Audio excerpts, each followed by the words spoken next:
A paisagem do futebol brasileiro não será a mesma daqui para frente, né, o Thiago? Definitivamente não vai ser a mesma. Eu, particularmente, acho que no geral muda para melhor. A gente vai ter um profissionalismo maior de todos os clubes, mas certamente tem uma preocupação aí com o equilíbrio e com a sustentabilidade de longo prazo, principalmente, né? Sustentabilidade desses clubes, dessas marcas e da própria liga, do próprio futebol, de como que esses problemas podem extravasar simplesmente o clube para você ter um ambiente de menor confiança, onde você regride ao invés de você progredir nesse profissionalismo. Mas é isso, eu tô otimista, acho que é um passo importante para o futebol brasileiro essa profissionalização. Jonas, você tem a mesma visão? Cara, eu tenho. E a SAFs eu acho que veio para ficar, eu acho que é bom.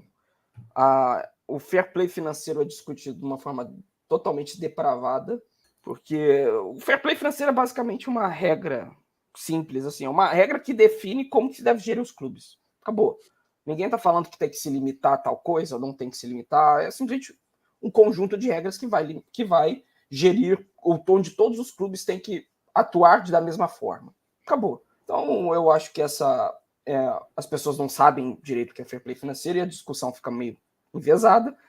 E quanto às ligas, cara, é meio complicado falar mesmo assim, cara, porque não tem liga, assim, a gente fica falando o tempo todo de venda de direitos de transmissão, que não é a mesma coisa que uma liga. Eu falei que não iria acontecer no primeiro momento, eu falei pro Cristiano isso, não iria acontecer no primeiro momento, mas que eventualmente seria um processo, vamos dizer assim, quase que um processo revolucionário natural que iria se chegar a um ponto comum eventualmente. Como acontece em qualquer lugar do mundo, né? Não necessariamente futebol, pode-se falar de história do mundo, que é um ponto que tem um ponto intermediário que se chega ao destino correto. Eu acho que a gente está vivendo esse momento agora no futebol brasileiro. Ou seja, você acredita que essa discussão desses grupos negociando o direito de televisão de maneiras separadas, um desses grupos vendendo parte dos direitos por 50 anos, é um processo transitório para, no fundo, termos uma liga, mesmo com essa diferença fundamental na questão da comercialização dos direitos de televisão? Eu acho que sim. Eu acho que, por mais que tenha a venda é um problema a ser superado numa formulação futura de uma liga.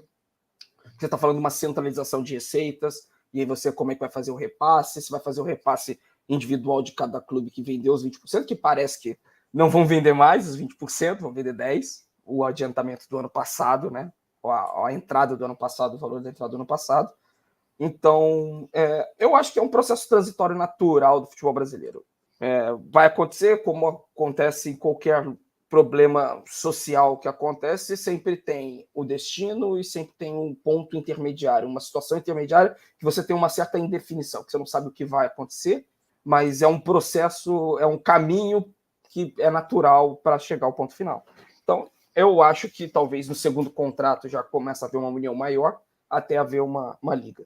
Concorda, E eu Thiago? acho que tem uma questão que, cara, é absurdo que no ano da graça de 2024 a dona do campeonato brasileiro seja a CBF e não os clubes. E que o calendário seja definido pela CBF, não pelos clubes.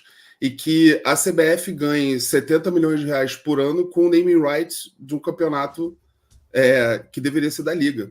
Isso como parafraseando o Dr. Marcos Mota numa frase que ficou famosa, quem controla o calendário controla o jogo todo.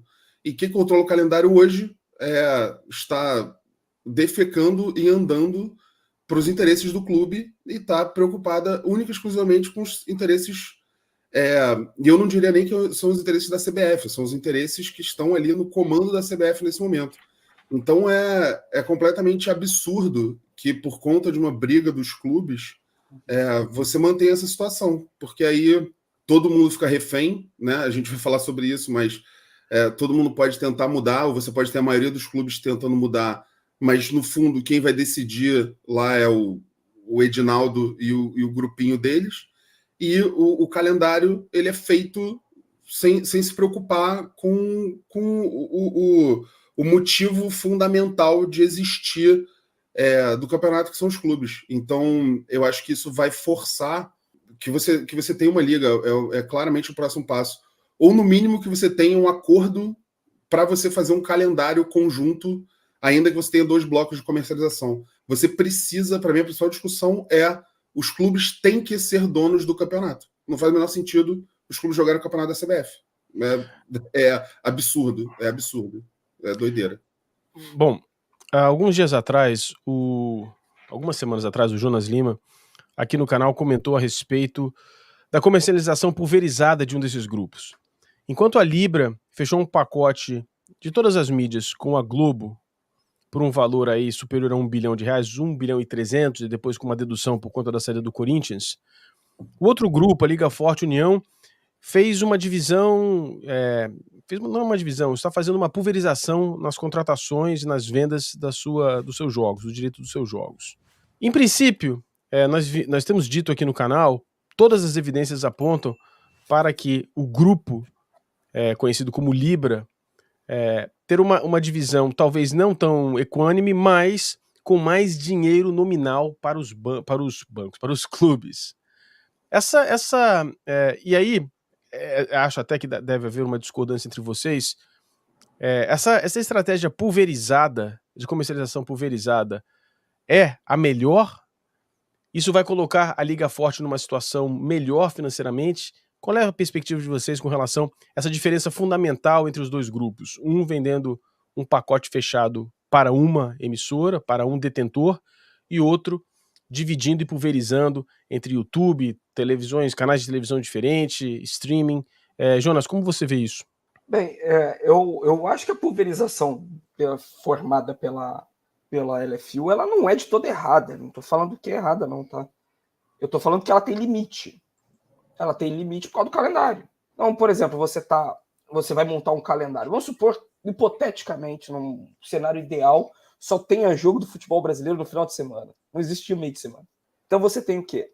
Você tem 5 horas da tarde, 4h30, vamos pegar aqui os horários que hoje é transmitido, 4h30 da tarde, 6h30 da tarde no sábado, 9 horas da noite. E aí você tem, no domingo, 4 horas da tarde, 6 horas da tarde, 8 horas da noite. Você tem 6 horários. Ou a LFU, a Libra vendeu 3. Ela vendeu das 4 horas do domingo, das 9 horas da noite, e das 8 horas ou 6 horas da noite, dependendo do que o Sport TV vai querer fazer. Vai botar às 8 ou vai botar às 6. Normalmente às 8. O que significa que a LFU, ela tem 3 horários exclusivos para vender. Ela tem das 5 da tarde do sábado, das 7 horas da tarde do sábado e das 6 horas da tarde do domingo, ou 6 ou 8. Um horário do domingo. Isso, um horário no domingo. Então ela tem limite. Ela vendeu 2. Quando ela vendeu o terceiro, ela não consegue pulverizar mais, porque agora ela vai estar competindo com ela mesma, ou vai estar competindo com a Libra pelo horário, pelo interesse do público. Então tem um limite. O limite é 3, porque é simplesmente impossível você fazer jogo 10 horas da noite no domingo, né? Você não pode fazer também, como é feito de vez em quando, como na Brasileiro, 11 horas da manhã. 11 horas da manhã, porra, é um horário legal? É um horário legal se você está em julho no Rio Grande do Sul, Santa Catarina, Curitiba. Mas vai jogar 11 horas da manhã em setembro em Cuiabá, em Goiás, na Bahia, no Ceará. Eu estou falando de times que vão ser mandantes nesses jogos, que eles vão ter os direitos, mas eles não vão poder realizar esse jogo, a não ser que eles queiram matar os jogadores. Então, por boa parte do calendário, eles não têm o quarto horário ali para pulverizar. Então, tem um limite de 3 pulverizações. Depois, é Premier, é pay-per-view, qualquer coisa que eles façam, da Zon, que está interessada. O limite é esse. Depois desse, o valor que eles têm sobre o pacote ou sobre os jogos vai cair muito, que é a exclusividade do horário. É basicamente isso que eu penso. Thiago. Eu concordo no geral, apesar de eu ter uma conclusão talvez um pouco diferente, mas no geral eu concordo. E no fundo, você controlar o calendário e você conseguir ter uma liga única significa que você consegue produtizar isso e vender esses produtos para as emissoras, preenchendo esses horários e ganhando mais dinheiro se você torna o teu produto mais líquido, né? Eu acho que, principalmente no mercado onde a Globo já mostrou que a exclusividade do campeonato não é alguma coisa que é tão relevante. Acho que a Globo paga sem ter exclusividade. Então isso acho que era um empecilho, até por conta da legislação anterior. E agora você claramente já tem essa aceitação. Então o ideal, e aí eu acho que no bolo, acho que a gente vai ver um aumento do dinheiro total gerado pelo campeonato, do dinheiro de mídia gerado pelo campeonato, que poderia ter sido ainda maior se fosse uma negociação em conjunto.